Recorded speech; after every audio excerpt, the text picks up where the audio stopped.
do sétimo ano, vamos fazer uma videoleitura, né? Uma leitura dos textos aí para facilitar vocês nessa PET 4, semana 1, 17 a 21 de maio. O tema é Indígenas Brasileiros e Portugueses, um choque violento de realidades. Um texto bem longo aí, mas é melhor acompanhar a leitura junto, porque aí você pode ter um entendimento melhor aí, né? Às vezes, se você ler um pouco devagar ou se para em alguma palavra, aí você pode perder um pouco o entendimento completo do texto. Realidades opostas em solo que hoje chamamos de Brasil. O contato entre portugueses e indígenas brasileiros, a partir do final do século XV, é marcado por uma surpresa inicial. Com dois povos totalmente distintos em cultura, política e estrutura social, experimentando um convívio até aquele momento jamais imaginado. Da surpresa inicial, passa-se a uma imposição cultural preconceituosa daqueles que se julgavam superiores e termina com uma violenta opressão. Ao longo dos anos, a imposição cultural do europeu foi se solidificando no Brasil como uma cultura primordial, tratando as demais formas de culturas com desdém e em condições de inferioridade. Segundo o autor Daniel Munduruku, é um indígena brasileiro com graduação em filosofia, história, psicologia e antropologia social. Segundo esse indígena, então, o preconceito contra os nativos brasileiros nos dias atuais inicia-se quando os caracterizamos com esse termo, índios. Segundo Munduruku, este termo é um apelido preconceituoso imposto pelos europeus e que o termo correto a ser usado é indígena, que significa aquele que pertence ao lugar. Quando os portugueses chegaram no território que nós chamamos de Brasil, no ano de 1500 d.C., aproximadamente de 3 a 5 milhões de nativos habitando essas terras, distribuídos em cerca de 1000 povos distintos, falando mais de 1000 idiomas diferentes. Portanto, temos de parar de tratar o indígena brasileiro como um povo homogêneo e único. O primeiro contato dos europeus com os indígenas brasileiros foi maior com os representantes dos tupis, pois estes habitavam quase toda a costa brasileira, local em que os portugueses se fixaram nos primeiros anos de colonização. A grande parte das aldeias deste povo eram organizadas em círculos ou em fileiras, vivendo sob o controle de uma espécie de conselho onde os guerreiros mais vitoriosos tinham maior direito de participação. A visão do mundo, sob a ótica cristã ocidental dos portugueses, onde se professava a crença no único Deus, com valores morais rígidos no que diz respeito a vestimentas, casamento e relacionamentos, entrou em contraste profundo ao deparar-se com homens e mulheres de pele morena, nus ou seminus, com comportamento sexual diferente do que pregava a fé cristã, vivendo num ambiente onde a própria natureza era um enorme desafio aos europeus recém-chegados. Um grande exemplo de contraste que foi constatado entre os diferentes povos deu-se quando os portugueses descobriram que algumas tribos dos tupis praticavam rituais de antropofagia, alimentar-se de carne humana, e que dentro da sua cultura, ter a carne devorada após uma guerra era um final digno aos grandes guerreiros, uma vez que os indígenas acreditavam que a força e o espírito do devorado passariam a residir naquele que o devora. Diferentemente do que ocorrera na América Espanhola, os europeus não encontraram metais preciosos na costa brasileira nos primeiros anos de expedição. Entretanto, ao explorarem a Mata Atlântica brasileira, descobriram uma árvore cuja madeira era matéria-prima da tinta vermelha, muito valiosa na Europa e extremamente lucrativa, o pau-brasil, como ele era conhecido. Tornou-se monopólio da coroa portuguesa, que utilizava a mão de obra indígena em um sistema de escambo. Os nativos cortavam e transportavam a madeira até os navios, e em troca recebiam pequenos utensílios, como espelhos, canivetes, peças de tecido, coisas sem valor aos europeus, mas que eram desconhecidas dos nativos. Bastava saber até quando esta aparente ingenuidade indígena iria perdurar. E aí vem algumas atividades depois desse texto. A primeira atividade depois desse texto, né?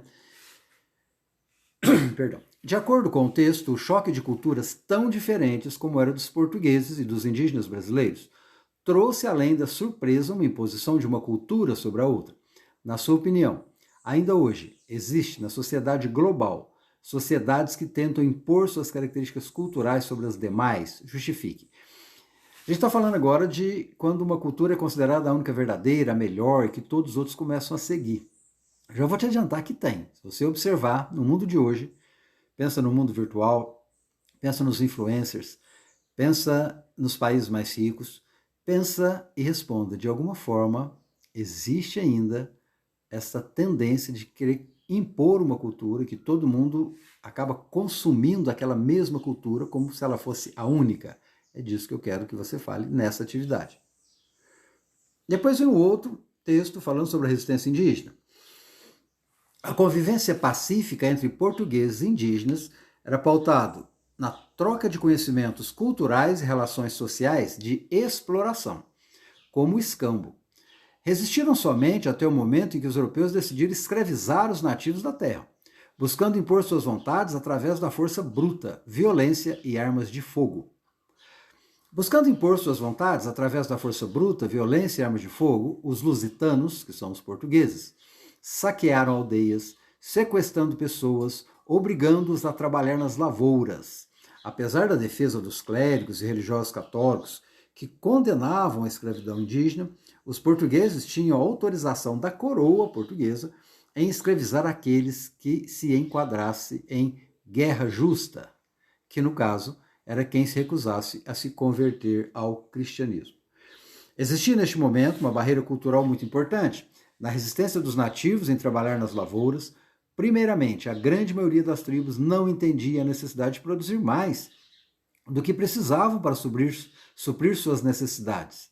E, finalmente, em alguns casos, indígenas do sexo masculino não aceitavam trabalhar nas lavouras, por entenderem que seria uma tarefa exclusivamente feminina, pois assim era feito nas suas aldeias.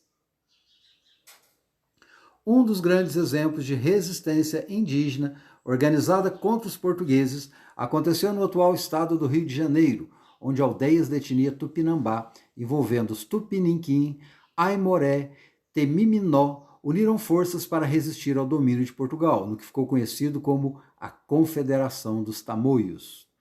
Estes nativos aliaram-se aos franceses, que invadiram a Baía de Guanabara no ano de 1555, permanecendo no local até 1567, fundando o que foi chamado de França Antártica. A sua intenção era explorar o pau-brasil, tomando essa região de Portugal. Uma guerra foi iniciada com tropas portuguesas, buscando expulsar os franceses, mas tiveram dificuldades maiores, pois tiveram que enfrentar milhares de nativos. Os nativos Tupinambá, que não aceitavam o domínio português. Somente após Portugal enviar Estácio de Sá, comandando reforços, os franceses foram expulsos do Rio de Janeiro e os Tupinambá foram massacrados. Apesar da organização política e militar que foi a Confederação dos Tamoios, outras formas de resistências mais simples puderam ser vistas no Brasil colonial. Muitos indígenas defendiam suas aldeias com suas armas em condições de guerra. Outros simplesmente fugiam, buscando viver no interior do Brasil, onde os portugueses ainda não tinham chegado. E outros, num ato final de resistência, tiravam a própria vida. E aí vem um texto, que é uma poesia, 1986, o músico Renato Russo, líder da banda Legião Urbana, compôs a canção Índios, lançada no álbum 2 da banda, pela gravadora Sony Music.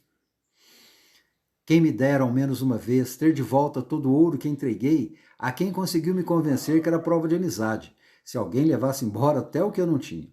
Quem me dera ao menos uma vez esquecer que acreditei que era por brincadeira, que se cortava sempre um pano de chão de linho nobre e de pura seda. Quem me dera ao menos uma vez explicar o que ninguém conseguia entender, que o que aconteceu ainda está por vir, e o futuro não é mais como antigamente. Quem me dera ao menos uma vez provar que quem tem mais do que precisa ter quase sempre se convence que não tem o bastante. Fala demais por não ter nada a dizer, quem me dera ao menos uma vez que o mais simples fosse visto como o mais importante. Mas nos deram espelhos e vimos um mundo doente. Quem me dera ao menos uma vez entender como um só Deus, ao mesmo tempo é três. E este mesmo Deus foi morto por vocês. Sua maldade, então, deixaram Deus tão triste. E aí vem as atividades, né? Coloquei a pergunta novamente aqui, só para lembrar, que é para analisar os trechos da letra e para responder. Por que na primeira estrofe o eu lírico parece tão chateado? Aliás, as três aparecem juntas aqui na letra A, mas depois tem elas separadas. A letra A é só isso, tá, gente? Por que na primeira estrofe citada o eu lírico parece tão chateado? Eu lírico seria quem escreve a poesia, mas no caso é um personagem que ele cria como se ele fosse um índio falando. Então, esse índio, na última estrofe, por que ele parece que ele está... Aliás, na primeira estrofe, logo no comecinho, quem me dera ao menos uma vez, ele começa falando como se estivesse tão chateado. Por quê? O que está chateando este índio? Letra B. O que você entendeu na frase, mas nos deram espelhos e vimos um mundo doente? O recurso de poesia, né, que o autor usa aí, o espelho reflete alguma coisa, o espelho tem a ver com presentes, nos deram espelhos e vimos um mundo doente. O que você entende disso, desta frase? E na letra C, a última, agora sim, a última estrofe, é uma estrofe forte, né, com alguns versos ali falando sobre crenças, sobre religiosidade. Na sua opinião, o que o autor quis dizer na última estrofe citada? É isso, né? São essas atividades aí, para a gente entender um pouco aí dessa resistência indígena, de como é que foi, né? Fechamos assim então a PET 4. Começamos aí a PET 4, né, com a semana 1, com esse tema indígenas, brasileiros e os portugueses. Um choque violento de realidades. Valeu, abração para todo mundo, fiquem com Deus.